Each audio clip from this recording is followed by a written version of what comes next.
அது தமிழ்நாட்டு மீனவர்கள் பிரச்சனைன்னு பார்க்கக்கூடாது. இந்த நாட்டு குடிமக்களினுடைய சிக்கல், அவங்களுடைய வாழ்வுரிமை, அதை தீர்க்கணும்னு ஆட்சியாளர்கள் கவனத்தில் எடுக்கணும். எல்லை தாண்டி வர்றதுங்கிறதே ஒரு காரணமாக சொல்கிறாங்க. எனக்கு தெரியும் கேரள மீனவர்களும் எல்லை தாண்டி போகிறாங்க. அவங்களே நீங்கள் சிறை பிடிக்கிறது இல்லை, அவங்க படகை பறிக்கிறது இல்லை, ஏலம் விடுறது இல்லை, சுட்டு கொல்றதில்லை. ஒரு கேரள மீனவனா சுட்டு கொல்லப்பட்டிருக்கான்னா அப்போ எல்லை தாண்டி வர்றவங்க அவங்களுக்கு மீனவனுங்கிறது பிரச்சனையா இல்லை, தமிழர்கள் அப்படிங்கிறதான் சிக்கலாக. இது இப்போ இருக்கிற நாட்டில் இது பிரச்சனை இல்லை. சரி, இப்போ வக்ஃப் வாரியத்து சட்டத்தை நிறைவேற்றிட்டோன்னா வறுமை ஒழிஞ்சிரும், வேலையின்மை தீர்ந்துடும், எல்லா துயரமும் போயிடும்னா சரி செய்யுங்கன்னு சொல்லலாம். அப்படி ஒன்றும் இல்லை. அதை விட அத்தியாவசியமான பிரச்சனைகள் நமக்கு கோடி இருக்குது. அதை தான் ஆட்சியாளர்கள் அதிகாரத்தில் இருக்கிறவங்க கவனத்தில் எடுக்கணும். நான் திரும்ப சொல்கிறேங்க, நான் என் பயணத்தை என் கால்களை நம்பி தான் நான் தொடங்கியிருக்கேன். அடுத்தவர் கால்களை நம்பி என் பயணத்தை தொடங்க முடியாது. ஏன்னா என்னுடைய இலக்கை நோக்கி அவர் கால்கள் பயணிக்காது. சந்திச்சா தைரியமாக போய் சந்திப்பேன். இதனால சந்திச்சேன்னு சொல்லுவேன். நீங்களா ஒரு கற்பனையில் சந்திச்சாரா என்ன அது போட்டிங்கன்னா நான் என்ன பண்ணுவேன்? இல்லை, தமிழ்நாட்டுக்கு அவங்க என்னதுக்காக வந்திருக்காங்கன்னு நமக்கு தெரியல. அவங்களுடைய நிகழ்ச்சி நிரல் என்னன்னு தெரியல. இலங்கைக்கு போனது தெரியுது. அப்போ இலங்கையிலேருந்து இங்கே வர்றாங்கன்னு சொல்கிறாங்க. இப்போ நமக்கு என்கிட்ட கேட்குறதெல்லாம் கச்சத்தீவை பற்றி பேசியிருப்பாங்களா, இல்லை மீனவர் பிரச்சனைகளுக்கு ஒரு முடிவுக்கு தீர்வுக்கு ஏதாவது பேசியிருப்பாங்களான்னு. அது பேசணுங்கிறது நம்மளுடைய விருப்பம். இப்போ பையன் மோடி அவர்கள் இன்னைக்கு பிரதமராலே 10 ஆண்டுகளாகி 15வது ஆண்டு தொடருது, போயிட்டு 12 ஆண்டு ஆக போகுது. இதில் எப்போ பேசணும்னா இந்த பிரச்சனை மீனவர்கள் சிக்கல் நமக்கு இன்னைக்கு நேற்று இல்லை, ரொம்ப நாளாக இருக்குது. அது தமிழ்நாட்டு மீனவர்கள் பிரச்சனைன்னு பார்க்கக்கூடாது. இந்த நாட்டு குடிமக்களினுடைய சிக்கல், அவங்களுடைய வாழ்வுரிமை, அதை தீர்க்கணும்னு ஆட்சியாளர்கள் கவனத்தில் எடுக்கணும். அது இல்லை, அவ்வப்போது யாராவது கைது பண்ணப்பட்டா அல்லது சுட்டு கொல்லப்பட்டா அந்த பிரச்சனை வருது, அப்புறம் அதை விட்டுறாங்க.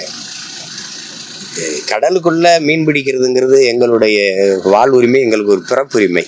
அந்த கடலுக்குள்ள எங்களுக்கு மீன் பிடிக்கிற உரிமை இருக்கா இல்லையா, அதான் இப்போ நமக்கு இருக்கிற கேள்வி. அந்த கடல்ல எனக்கு உரிமை இருக்கா இல்லையா? இப்போ எங்களுக்கெல்லாம் என்ன தெரியும், எங்கள் அண்ணன் அங்கே இருக்கும்போது ஒரு மீனவனே எங்களை கைது பண்ணல. அப்போ அது இந்த 15 ஆண்டுகளை தான் அதிகப்படியாக அது தொடருது. காரணம் நாங்கள் இங்கே வலிமையாக இல்லை. அப்போ அதை பேசி என்ன இருக்குது? எல்லை தாண்டி வர்றதுங்கிறதே ஒரு காரணமாக சொல்கிறாங்க. எனக்கு தெரியும் கேரள மீனவர்களும் எல்லை தாண்டி போகிறாங்க. அவங்களே நீங்கள் சிறை பிடிக்கிறது இல்லை, அவங்க படகை பறிக்கிறது இல்லை, ஏலம் விடுறது இல்லை, சுட்டு கொல்றதில்லை. ஒரு கேரள மீனவனா சுட்டு கொல்லப்பட்டிருக்கான்னா அப்போ எல்லை தாண்டி வர்றவங்க அவங்களுக்கு மீனவனுங்கிறது பிரச்சனையா இல்லை, தமிழர்கள் அப்படிங்கிறதான் சிக்கலாக. நீங்கள் போராட்டம் பிரதான எதிர்கட்சியாக இருக்கக்கூடிய காங்கிரஸில் எதிர்கட்சி தலைவர் ராகுல் காந்தி எதிர்த்து பேசவே இல்லை, பிரியங்கா காந்தி பேசவே இல்லை. இப்போ நீங்கள் தமிழ்நாட்டு உறுப்பினர்கள் மொத்தம் 39 உறுப்பினர்கள், 22 பேர் தான் எதிர்த்து வாக்களிச்சிருக்காங்க. மீதி 17 பேர் வாக்கு போட்டாங்களா போடலையா, இல்லை ஆதரித்து போட்டாங்களா என்னன்னு அது யார் கேட்குறது? 39 பேர் புதுச்சேரியை தவிர்த்து தமிழ்நாட்டு உறுப்பினர்கள் 39 பேர், அதில் 22 பேர் தானே வாக்கு செலுத்திருக்காங்க. இப்போ வெளிப்படையாக தெரியுது, எங்கள் ஐயா ஜி.கே. வாசன் ஆதரித்து போட்டிருக்காரு, எங்கள் ஐயா அன்புமணி வெளியேறிட்டாரு. இப்போ மற்றவங்க வாக்கு என்ன ஆச்சுன்னு தெரியல. இது வக்ஃப் வாரிய இடம்ங்கிறது உங்களுக்கு தெரியுது. இப்போ இடம்ங்கிறது அந்த மார்க்கத்தின் மீது பற்றாளர்கள், ஒரு அளவற்ற அருளாளனும் நிகரற்ற அன்பாளனுமான ஏக இறைவன் அல்லாவின் திருப்பெயரால் மக்களுக்கு நற்காரியங்கள் செய்யணும் அப்படிங்கிறதுக்காக அந்த சமயத்தை பின்பற்றிருக்க கொடையாளர்கள் கொடுத்த ஒரு இடம். அது உங்களுக்கு தெரியும். வக்ஃப் வாரியத்துக்குன்னு ஒன்றும் இல்லை, அந்த இடத்தை கொடுத்தது. இப்போ அன்னதானத்துக்கு நான் ஒரு 1 லட்சம் கொடுக்குறேன், ஒரு 10 மூட்டை அரிசி கொடுக்குறேன், அந்த மாதிரி. அப்போ அந்த இடத்துல போய் இவங்க தலையிடுறது, அதில் என்னென்னா அந்த ஆட்சியரே முடிவெடுக்கலாம்ங்கும்போது ஐஏஎஸ் ஐபிஎஸ் யாருடைய கட்டுப்பாட்டில் இருப்பாங்கன்னு உங்களுக்கு தெரியும். அதில் தான் சிக்கல்.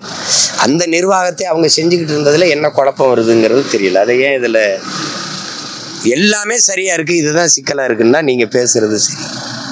நாட்டில் அவ்வளோ பிரச்சனை இருக்குது. இதில் 12 பேரில் 8 பேர் பிற சமயத்தவர் இருக்கலாம்ங்கிறதுல சிக்கலாக இருக்குல்ல. கொடையா தானமாக கொடுத்தது நான், அதில் நீங்கள் நிர்வாகத்தில் 8 பேர் வேறு சமயத்தவர் உள்ளே இருப்பீங்கன்னா அது எப்படி? அதுதான் என்னை கேட்டால் இது இப்போ இருக்கிற நாட்டில் இது பிரச்சனை இல்லை. சரி, இப்போ வக்ஃப் வாரியத்து சட்டத்தை நிறைவேற்றிட்டோன்னா வறுமை ஒழிஞ்சிரும், வேலையின்மை தீர்ந்துடும், எல்லா துயரமும் போயிடும்னா சரி செய்யுங்கன்னு சொல்லலாம். அப்படி ஒன்றும் இல்லை. அதை விட அத்தியாவசியமான பிரச்சனைகள் நமக்கு கோடி இருக்குது. அதை தான் ஆட்சியாளர்கள் அதிகாரத்தில் இருக்கிறவங்க கவனத்தில் எடுக்கணும். வேற ஏதாவது? அண்ணன் சீமான் வந்து எப்போவுமே தனித்து போட்டின்றதுல எப்போவுமே கேள்வி இருந்தது. ஆனால் நீங்கள் ரஜினிகாந்த் சந்தித்த 2026 தேர்தலை பொறுத்த வரைக்கும் அண்ணன் சீமான் கூட்டணிக்கு போவார். இல்லை இப்போ ஐயா நீங்கள் திரும்ப நீங்கள் உண்மைக்கு பதில் சொல்லலாம், உருவாக்கங்களுக்கு பதில் சொல்லிட்டு இருக்க முடியாது. ஐயா ரஜினிகாந்தை ஏன் சந்திச்சேன்னு உங்களுக்கு தெரியும். நான் வந்து நீண்ட நாளாக அவரை பிடிக்காதவங்க இருக்க முடியாது. அவர் வந்து ஒரு எலும்பு நரம்பு ரதம் ரத்தம் இருக்கிற ஒரு மனிதன் கிடையாது. அவர் ஒரு காந்தம். நீங்கள் எந்த கொம்பனா அவரோட நடிச்சிங்கன்னா அவர் எல்லாரையும் காலி பண்ணி தன் பக்கம் மொத்த பேரையும் இழுத்துருவார். ஆங்கிலத்தில் ஒரு மேக்னெட் மேலே அந்த மாதிரி நீங்கள் உங்களுக்கு தெரியும். அவர் ஒரு காந்தம். அவர் எத்தனை பேர் இருந்தாலும் தனிச்சிருப்பாப்ல. அவரை ரசிக்காதவர்கள் இருக்க முடியாது. நான் கமலோட அண்ணன் கமலண்ணன் ரசிகன், எங்கள் ஊர், நாங்கள் ஒரே ஊர்னால அதீதமாக அண்ணன் மேலே பற்றும் ரசிகர்கள். ஆனாலும் ரஜினிகாந்த் ஐயாவை அதே மாதிரி ரசிப்போம்.